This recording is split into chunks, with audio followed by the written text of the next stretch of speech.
Our next guest has joined us before to talk about the Uber economy, the gig economy. Today he is here to talk about his new book. Stephen Hill is the author of a new book entitled Expand Social Security Now. He is a senior fellow with the New America Foundation and I'm going to have to look this up, a Holtzbrinck Fellow at the American Academy in Berlin. He is the author of 6 books, including Raw Deal, How the Uber Economy and Runaway Capitalism Are Screwing American Workers.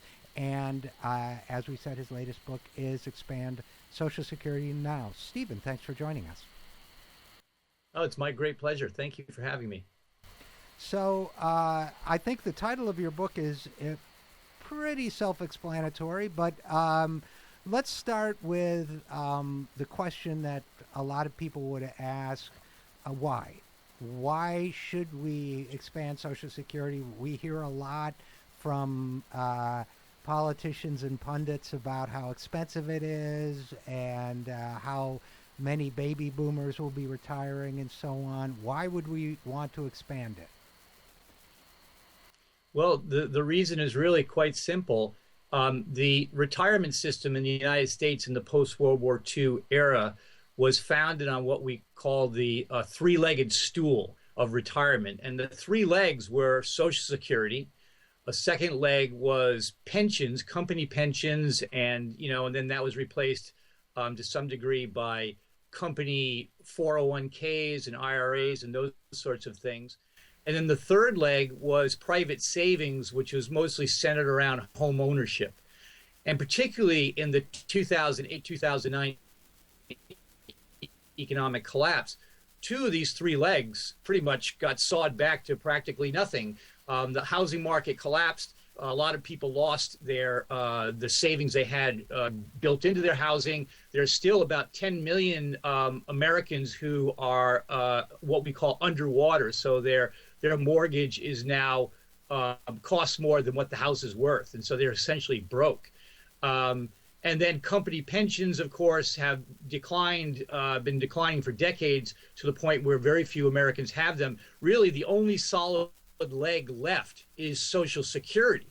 And yet we hear the politicians who are talking about cutting now Social Security back. Instead of building on what has clearly worked, which is Social Security, we're talking about trying to expand 401k programs and all these sorts of things. Well, the 401k system has completely failed most Americans. And the reason why is also quite simple, because in order to benefit from a 401k, you have to have enough savings to put into that 401k. And too many Americans, even in the middle class, not to mention poorer Americans, just simply don't have enough savings. The income levels have been flat for 25 to 30 years. They have not been able to build up the savings to really even benefit from a 401k type system.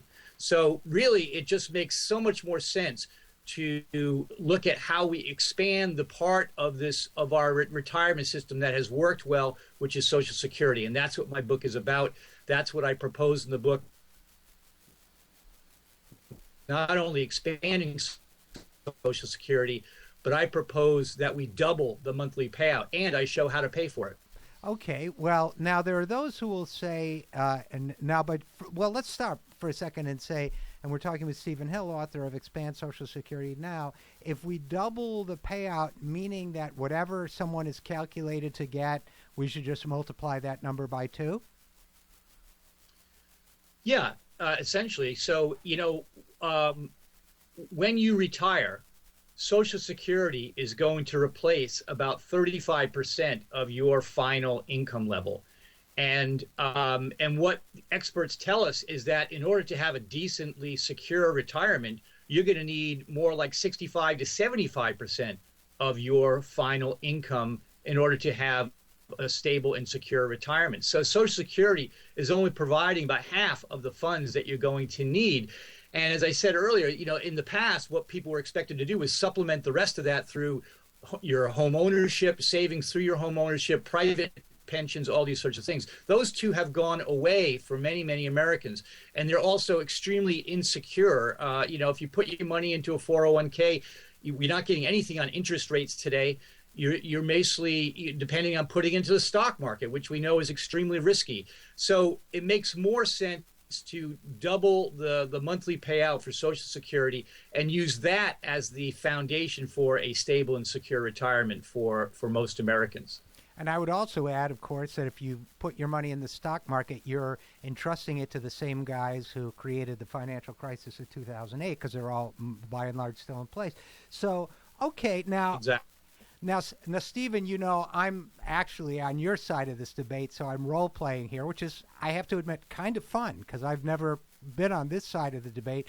But there are those also who will say, well, fine, let's increase Social Security benefits for those who need it most, meaning people who are on the poverty or close to poverty side of the spectrum in retirement or when they experience a disabling event.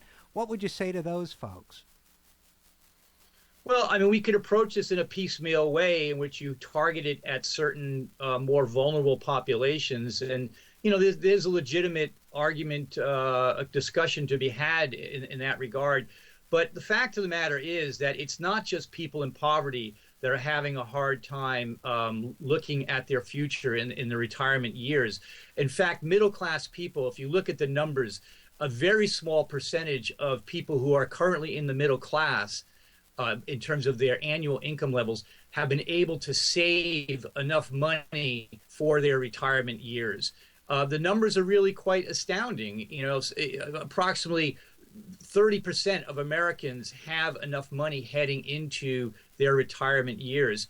And so, you know, what are the other 70% supposed to do? Just go into poverty when they become old and retired? Because that's the future that we are looking at for far too many Americans. So it makes more sense to me as we look at how these other components of the national retirement system, you know, company pensions, home ownership, 401ks, how much they have really not been the answer that people thought they were going to be.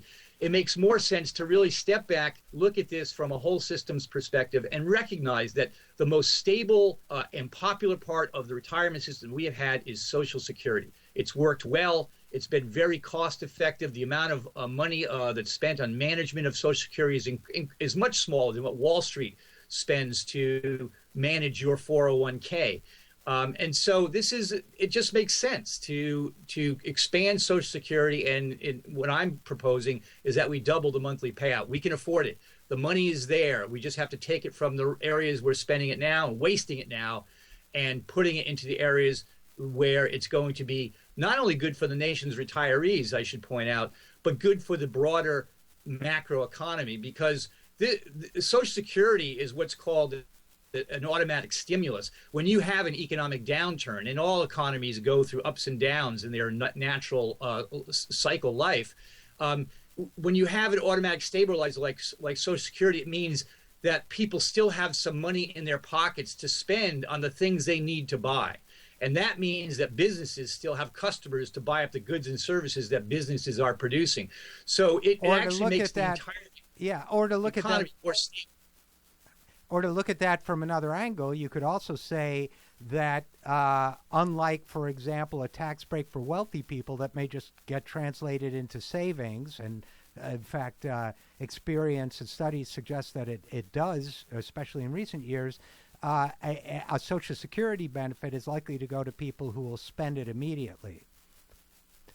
So it has an immediate effect, positive effect on the economy. That's right. So how would you pay for this, Stephen? Well, so there's a few ways to pay for it. And it all, in its simplest form, equates to tax fairness. So for starters, we would lift what's called the payroll cap. Social Security right now is funded by deductions from contributions from both workers and from businesses. And anybody who makes above $118,500 per year doesn't contribute anything further into the Social Security fund. So what that means in reality is that you have billionaire bankers that are paying a far lower percentage of their income into Social Security than are their secretaries or their chauffeurs. And so by basically making this part fairer, by making sure that that everyone is paying the same percentage of income, which is 6.2% for you and me, for average workers. We're paying 6.2% of our pay, and the businesses that we work for are also paying the equivalent amount of 6.2%. That we would continue to pay that, but that wealthy people who are making above $118,500 per year, they also would pay the same percentage of their income into the Social Security fund. So that's the first thing that we would do. But then there's other types of tax favoritisms that have been built into our tax system that favor, for example, hedge fund managers, and favor Wall Street bankers, and favor people who make their income through investment rather than through wages working at a job. These types of incomes are given certain loopholes and deductions that if we even just make those work the same as wage income, we would reach the amount of money that we need in order to double the Social Security monthly benefit. So you've been working on this book for a while, and we're talking with Stephen Hill, author of Expand Social Security Now. It's out. You've been talking about it here in Washington, D.C. and elsewhere. In fact, I think you have a book event coming up here. What kind of reaction are you getting? I mean, we're here at Social Security Works, where I'm sure you got an extremely friendly reaction. A lot of us support the idea, but in general, how have people reacted to this idea of expanding Social Security? The reaction has been strongly positive from most people so far, including, for example, recently President Barack Obama, who has not been a great friend to Social Security. At one point, he was proposing cuts to Social Security, going along with the commission that he appointed with the co-chairs of Alan Simpson and Erskine Bowles, who were both noted entitlement cutters, and yet, President Obama appointed them chairs of this commission. And so recently he has come out saying we need to expand Social Security. And of course, Bernie Sanders has been talking about this. Elizabeth Warren has been talking about this. I mean, one of the surprising friends of Social Security has turned out to be Donald Trump. During the presidential debates, he was the only Republican saying, hey, we can't cut Social Security like all the other Republican presidential candidates were calling for. People have paid into this. This has been a bargain, an agreement they had with the government, and we need to honor that agreement by giving them what they have put in for and what they have coming to them. And so, if you can't, and I would just jump in to say, Stephen, and if you can't trust Donald Trump to keep his word, who can you trust? I'm being a little sarcastic, but I think what it speaks to is that this issue actually has broad cross-partisan appeal. 70% of Republicans, average, everyday Republicans, when they're polled, they say they support Social Security. Right. Absolutely. So, it's an extremely popular program, which makes it all the more puzzling that inside the Beltway of Washington, D.C., you had this kind of bipartisan consensus that we actually need to cut Social Security when we actually don't need to cut Social Security at all. The money is there in the system. We can expand and even double the monthly benefit by not increasing the amount that Americans pay for Social Security or that our national retirement system is already putting into retirement. We just need to direct it in the best ways to have the most effective outcome, which is to expand Social Security. So this is not about being a big tax and spend liberal at all. It's about more effectiveness, cost effectiveness, more efficient government using the money that's already being put into the retirement system, and that's being put into various tax deductions for Wall Street bankers and what have you, and steering that in a way that's going to better secure everyday Americans in their retirement years. Well, stepping out of character as the devil's advocate, as I've been playing here, and stepping back into character as myself, I have to say, Stephen Hill, I don't disagree with a single word you said. Stephen Hill is Senior Fellow with the New America Foundation, and he is the author of the new book, Expand Social Security Now. Stephen, thanks for joining us. It's my great pleasure. Thanks for having me on your show. You bet.